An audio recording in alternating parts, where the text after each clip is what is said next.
안녕하세요. 벨릭스는 바울을 2년 동안 가두고 베스도가 부임합니다. 오늘 본문은 사도행전 24장 24절에서 25장 12절입니다. 24절, 며칠 뒤 벨릭스는 유대 사람인 아내 드루실라와 함께 나타났습니다. 그는 바울을 불러들여 그리스도 예수를 믿는 믿음에 관해 바울이 설명하는 것을 들었습니다. 드루실라는 아그리빠 1세의 셋째 딸이자 아그리빠 2세의 막내 누이입니다. 그녀가 유대인이었기 때문에 예수의 도에 대해 관심이 있었고 그리하여 남편에게 권하여 바울로부터 복음을 듣게 되었을 것입니다.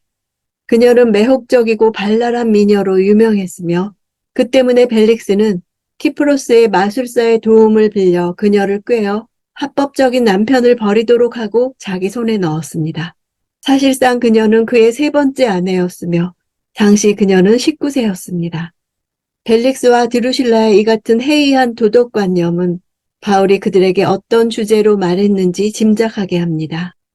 25절, 바울이 정의와 자기 절제와 다가올 심판에 대해 설명하자 벨릭스는 두려워하며 말했습니다.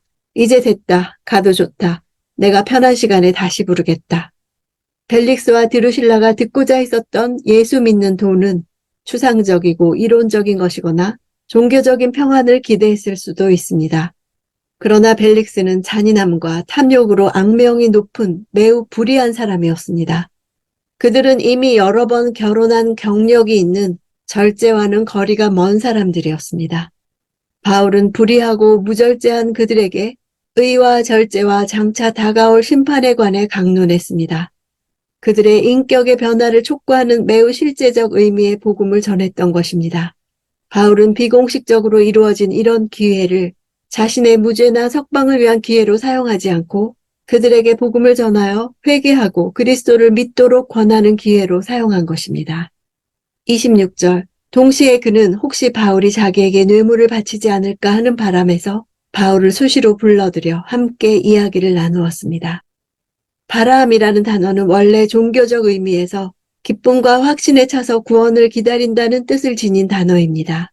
누가는 이 단어로 벨릭스가 예수의 도를 사모하고 열망하여 바울을 자주 불러 같이 이야기했던 것이 아니라 바울이 가진 것을 탐내어 그를 자주 불렀다는 사실을 나타냅니다.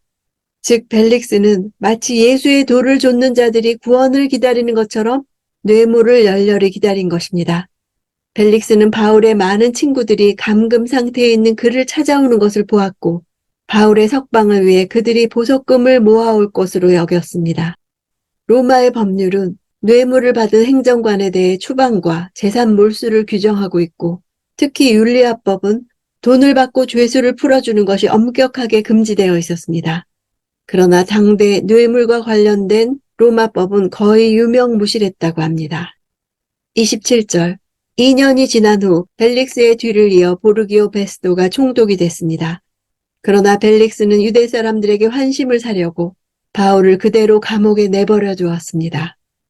2년이란 시간은 예방적 구금을 할 수 있는 최대의 지속기간이었습니다. 벨릭스는 유대인과 헬라인의 가이사랴 주도권 장악에 대한 분쟁에 군사적으로 개입해 일방적으로 헬라인 편을 들었습니다. 이 과정에서 많은 유대인들이 재산과 생명을 잃고 로마에 강력하게 항의해 로마로 소환되었습니다. 베스도는 전임자인 벨릭스보다는 더 공정하고 온건했다고 전해집니다. 그러나 그는 부임 후 2년 만에 죽었기에 별로 많이 알려진 바가 없습니다. 1절, 베스도가 부임한 지 3일 뒤에 가이사랴에서 예루살렘으로 올라가자. 이것은 유대인들에게 자신을 나타내기 위한 총독의 공식적인 부임 행차였습니다. 로마 총독들은 예루살렘을 좋아하지 않았다고 합니다. 먼지 가득한 하늘과 1년 내내 짐승을 잡아들이는 제사로 인한 피비린내, 악취와 동물을 태우는 노린내와 그을음, 성전을 중심으로 한 유대인들의 열광적인 삶과 하나님을 섬기는 따분한 관습들을 싫어했습니다. 따라서 예루살렘은 그들이 다스리는 지역의 중심지였지만 그들은 해변에 건설된 아름다운 가이사랴에 살며 팔레스틴을 통치했습니다. 2절, 대제사장들과 유대 지도자들이 그 앞에 나와 바울에 대해 고소했습니다.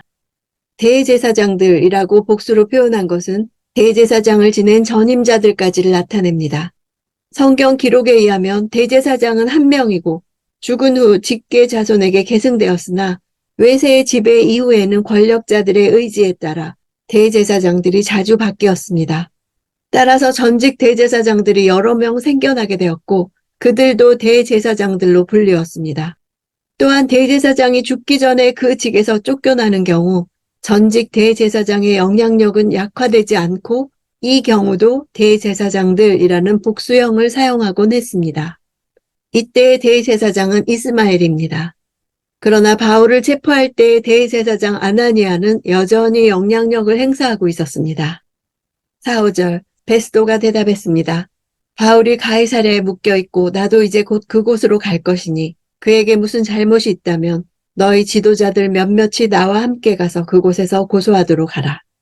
전임자 벨릭스가 바울 고소권을 인계했기 때문인지는 모르지만 베스도는 상당히 침착하게 유대 종교 지도자들의 요구에 대처하고 있습니다. 재판 자체를 거부한 것이 아니라 바울을 가이사랴에서 호송하는 일의 번잡스러움을 거부한 것입니다. 로마 시민을 식민지의 자체 법정인 사내들인 앞에 세우는 것을 타당하지 못하다 생각했을 수도 있습니다. 7절 바울이 나타나자 예루살렘에서 내려온 유대 사람들이 그 곁에 둘러서서 여러 가지 중한 죄목으로 그를 고소했습니다. 그러나 죄를 입증할 만한 증거는 되지 못했습니다. 고소하다는 동사는 지금까지와는 다른 단어를 썼습니다. 조약돌을 항아리 속에 던지다 이런 뜻인데 조약돌을 항아리 속에 던지는 행위는 투표 시 찬성을 표하는 행위를 가리킵니다. 사도 바울이 과거 예수 믿는 자들을 잡아 죽이는데 가편 투표를 했다 하는 사실도 바로 이 동사로 묘사되었습니다. 유대 종교 지도자들이 바울이 범했다고 주장하는 죄목을 투표 형식을 통해 제출했음을 암시합니다. 9절 베스도는 유대 사람들의 환심을 사고자 바울에게 말했습니다.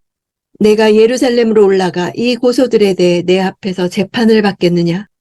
전에 대제사장들과 유대 지도자들의 요구를 거절했던 베스도가 유대 사람들의 환심을 사고자 한 것은 이 사건이 부임 후 첫 사건이었으며 유대 종교 지도자들의 입장이 매우 강경했기 때문이었을 것입니다.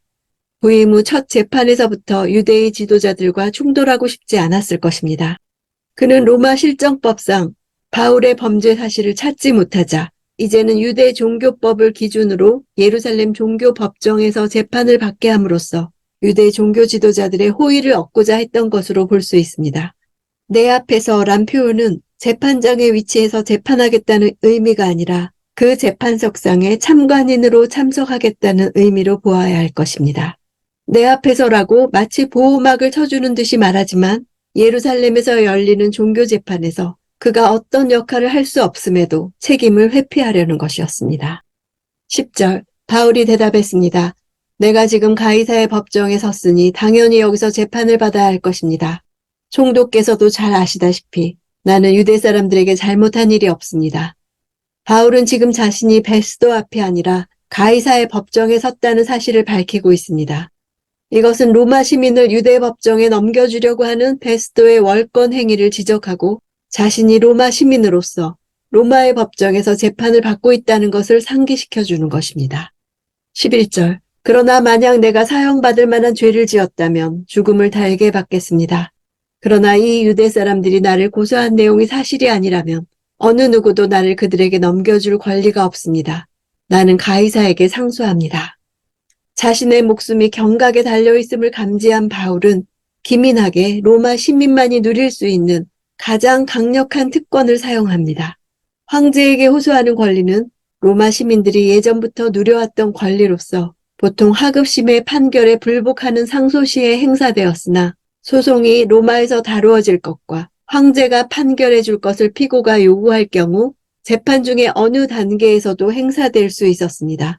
황제 자신이 직접 소송을 다룬다는 의미는 아니고 황제 직속의 제국 최고 법정에서 재판이 진행되는 것으로 비교적 공정했습니다. 바울이 항소하기로 마음먹었을 당시의 로마 황제는 네로였습니다. 네로는 로마 황제 가운데 대표적인 폭군으로서 후에 반란이 일어나 원로원에서 추방되었으며 자살로 생을 마친 비참한 운명의 주인공이었습니다. 그러나 집권 초기에는 철학자이면서 시인이었고 네로의 가정교사였던 세네카와 집정관 아프라니오스 브루스 등의 도움으로 신망을 얻었다고 전해집니다. 바울의 항소는 바로 네로가 선정을 베풀던 기간에 이루어졌습니다. 12절, 베스도는 배심원들과 상의하고 난 뒤 말했습니다. 내가 가이사에게 상소했으니 가이사에게로 가야 할 것이다. 배심원들은 법 전문가들과 총독의 고문으로 구성되어 있었습니다. 총독은 당시 관례에 따라 이들에게 자문을 구했으나 그의 마음속에는 이미 바울의 항소를 인정하고 있었을 것입니다. 그가 이렇게 바울의 항소를 인정한 것에는 그의 무죄에 대한 확신도 있었거니와 바울이 황제에게 상소할 권리가 있는 로마 시민이었으며 유대인들의 민심을 거스르지 않는 범위 내에서 바울 사건을 자신의 책임 소재에서 비껴가도록 하길 원했기 때문입니다. 사도행전을 기록한 누가의 관심은 복음이 어떤 지역으로 전파되어 가느냐에 있었습니다. 따라서 그는 한 지역에 복음이 들어가게 되는 경로와 그와 관련된 사건을 비교적 자세하게 취급했습니다. 복음이 예루살렘에서 시작하여 유대, 사마리아, 지금의 터키, 그리스에 전해진 후 이제 바울을 통해 로마에 전파되는 과정을 기록하며 바울의 투옥과 재판 과정에 초점을 맞추었습니다. 그것이 복음이 로마로 향하게 되는 길이었기 때문입니다. 벨릭스와 마찬가지로 베스도도 하나님의 계획과 바울의 소원인 복음을 로마까지를 성취하는 데 바울의 보호자로 사용되었습니다. 바울은 비록 미결수로서 감옥에 있었지만 그의 마음속에는 탁월한 복음의 가치를 세계의 수도 로마에 심고자 하는 간절한 소원이 있었습니다. 바울은 복음에 나타나는 하나님 나라의 통치 질서가 가이사적 통치 질서를 극복할 수 있다는 자신감을 가지고 있었습니다. 우리 그리스도인이 먼저 복음의 우월성과 복음의 능력을 확신하고 복음적인 삶을 살 때 하나님께서 쓰시는 복음의 일꾼이 될 수 있다는 진리를 보여줍니다. 베스도와 아그리빠의 이름은 역사에서도 악명 높은 자로 기록됩니다. 그러나 그들 앞에 미결수로 섰던 바울은 이방인의 빛으로 기록됩니다. 하나님 앞에서 나의 이름은 어떻게 기록될까요?